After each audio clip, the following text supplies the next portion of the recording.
বয়স হয়েছে আন্দ্রে রাসেলের, শরীরে বার্ধক্যের ছাপও খানিকটা পরিষ্কার।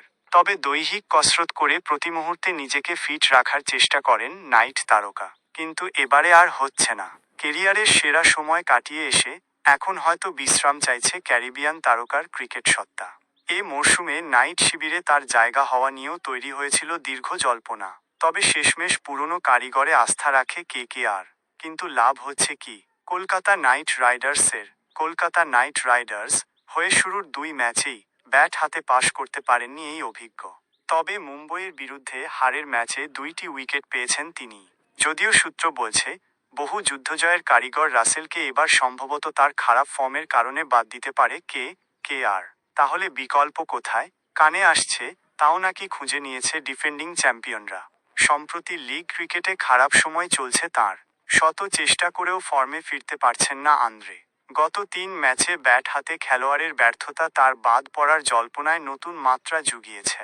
এখন প্রশ্ন, সত্যিই কি রাসেলকে বাদ দেবে কেকেআর? ডিফেন্ডিং চ্যাম্পিয়নদের তরফ আনুষ্ঠানিকভাবে এ বিষয়ে কিছুই জানানো হয়নি। তবে বেশ কয়েকটি সূত্র যা বলছে তাতে রাসেলের দুর্বল ফর্মের কারণে তাকে আগামী কিছু ম্যাচ দেখার পর বাদ দেওয়ার দাবি তুলেছেন অনেকেই। এখন নাইটদের তরফে কি প্রতিক্রিয়া আসে সেটাই দেখার। রাসেল চলে গেলে তার বিকল্প কে হবেন? এমন প্রশ্ন নাইট ভক্তদের মনে উদয় হওয়া খুবই স্বাভাবিক। সেক্ষেত্রে বলে রাখি, আন্দ্রের বিকল্প হিসেবে কিনা জানি না, তবে সমগোত্রীয় রাসেল সতীর্থকে দলে টেনেছে কলকাতা। গত নভেম্বরের মেগা নিলাম থেকে ক্যারিবিয়ান তারকা রবম্যান পাওয়েলকে স্কোয়াডে ভেড়ায় কেকেআর।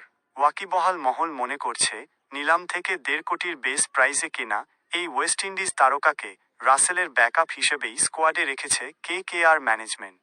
বলা বাহুল্য, ওয়েস্ট ইন্ডিজের হয়ে অধিনায়কত্বের অভিজ্ঞতা সম্পন্ন এই পাওয়েল বিধ্বংসী ব্যাটিংয়ের পাশাপাশি দুরন্ত বোলিংও করেন। তাই রাসেলের বিকল্প হিসেবে তাকে আগামী ম্যাচগুলির একাদশে নেওয়া হলে নাইট ভক্তরা যে চমকে যাবেন, তেমনটা নয়।